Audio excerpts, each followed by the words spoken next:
Marseille, le Vieux-Port, c'est la porte d'entrée sud de l'Europe occidentale. Et c'est par là aussi que sont arrivés les premiers migrants depuis des générations. Aujourd'hui, c'est un port de plaisance, mais l'identité méditerranéenne de Marseille s'est construite ici, autour du Vieux-Port.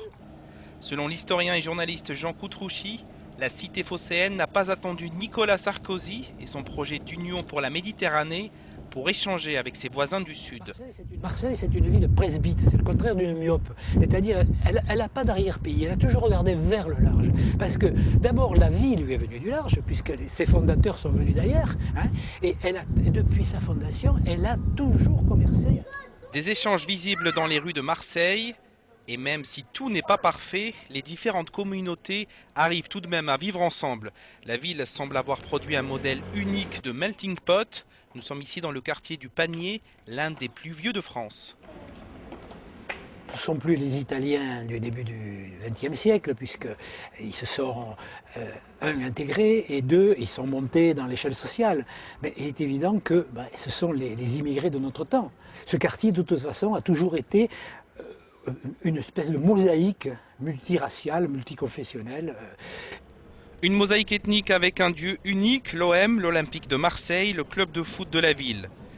Véritable machine à intégrer, le sport a consolidé cette identité de la ville.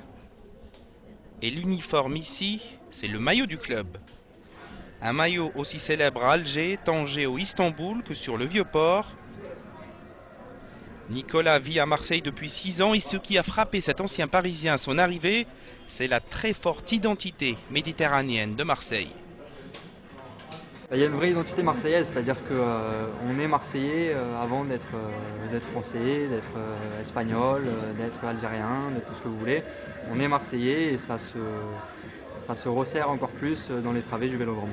Mais loin du stade reste le volet politique d'union pour la Méditerranée, le plus difficile.